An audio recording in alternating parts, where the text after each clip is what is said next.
Happy third line day, my friends. It's the right angle cross of laws, April 18th, 2022. And you can see that we've got the sun in detriment thanks to Pluto being conjunct there in that channel.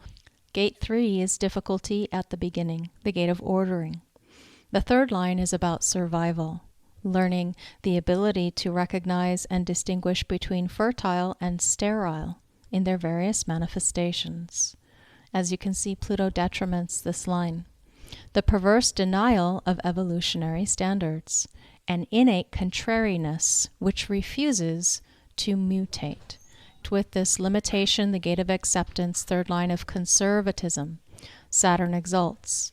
Enlightened self-interest that naturally handles restrictions and limitations, ensuring identity and security.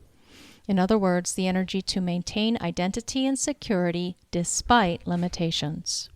And Mars detriments this line. Ego-gratifying self-interest that ignores limitations and suffers predictably. In other words, energy which ignores limitations and pays the price. This channel is the channel of mutation, a design of energy which fluctuates, initiates. It operates in a pulse. And because we have such a powerful channel down here, you might be feeling this pressure to relieve stress, this pressure to overcome limitation, this pressure to bring about order. And it can come in sudden, we could say, slingshots forward, catapults forward. I'll say catapult because that's much more powerful and much more appropriate to Pluto. So now if we move up the body graph into the gate 14 and 2, we have the channel of the beat, a design of the keeper of the keys. We have Mercury and Uranus close to each other in gate 2, and also the moon, so a temporary definition that we're dealing with when it comes to this particular channel. Mercury here is about genius direction. The gate 2 is the receptive direction of the self, and Mercury about our communication and thinking. Second line is about genius, learning unconscious and unlearnable alignment of stimulus and response, the natural. Saturn exalts, the inner strength to focus and realize, a natural gift for unlearnable knowing. Mars detriments, genius as madness, knowledge exclusively as power for the enhancement of the ego. In other words, the delusion that knowledge is power. And Uranus, again, gate of receptive, direction of the self, where we have unusualness, chaos, and innovation thanks to Uranus. The first line is intuition.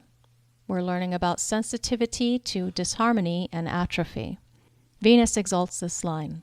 The importance of aesthetics, whether inborn or acquired. Higher knowing through aesthetics. Mars detriments. The assertion of ego in spite of wisdom. The urge for action that will ignore the wisdom of the higher self. And now, as you can see, if we keep moving up this body graph, we still have that channel of structuring, a design of individuality from genius to freak, and moving into the fourth line of fragmentation and the one-track mind. Now we also have in the individual circuitry abundance, the gate of spirit, being activated by Mars. This gate reads that abundance is strictly a question of spirit, and Mars detriments this line, the third line of innocence. Here, I was only following orders, is a genuine defense. Mars in detriment, where a struggle against conformity or individual initiative can bring a superior to ruin, while safely hiding behind his shield. In other words, the energy to selfishly protect one's spirit at the expense of others. Now, the last piece that we did not read there with the 14 is that we're looking at the driving force, the moon, giving us its focus in the gate of possession in great measure. This is the gate of power skills. Third line reads service, learning about the utilization of talent and wealth for the highest good. Earth exalts this line. selfless contribution to society. The key to power lies in selfless contribution to others. Neptune detriments this line.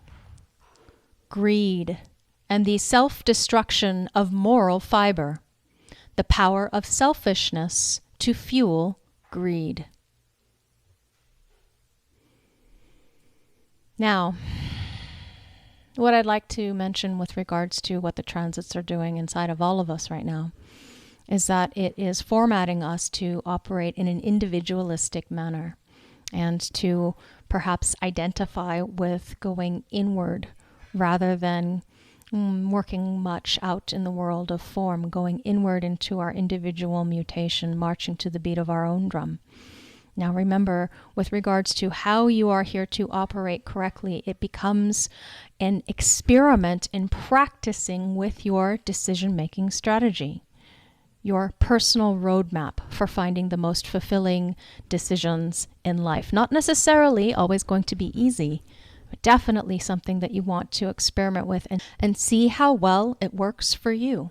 Now, gate 50, the cauldron, the gate of values. Third line here reads adaptability.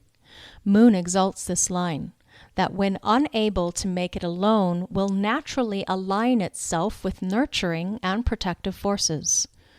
The awareness that to maintain one's principles and values, the support of others is necessary.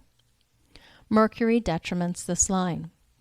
A resentment when its natural mental gifts are ignored and is forced to curry favor in order to survive. In other words, discomfort with the awareness that one cannot stand alone by one's principles. Remember, this is about the fear of responsibility.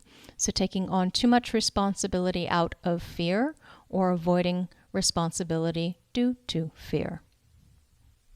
Saturn is still hanging around in gate 49, revolution, the gate of principles, where we have the discipline and limitation of the fifth line of organization.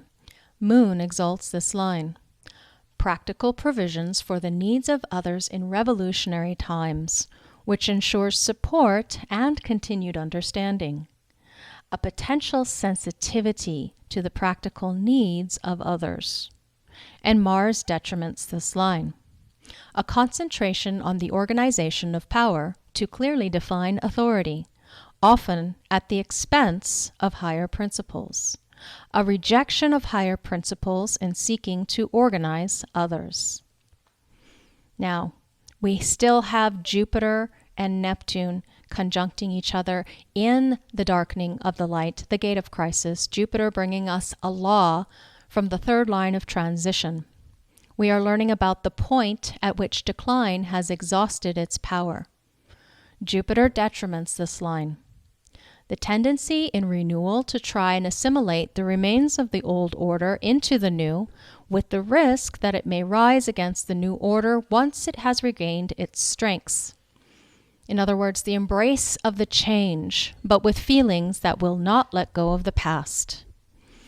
And Neptune bringing some kind of misinformation through its illusion, spirituality, potential transcendence. Still the darkening of the light, the gate of crisis. Second line is about support here.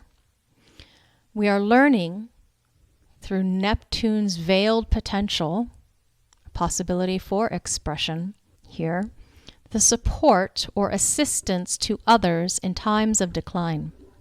Neptune exalts this line, the application of imagination to schemes which benefit others, feelings that can benefit others in times of crisis. Wow. Last but definitely not least, we have Venus, our values and relating, bringing in some kind of more or relational value. Gate 63 is after completion, the gate of doubt, and it is in Venus is in the fourth line of memory. Mercury exalts this line. The detailed accounting of the achievement process whose information base can prepare a new order for the future. In other words, the pressure to explore the doubt in detail as a foundation for eventual formalizing. Mars detriments this line.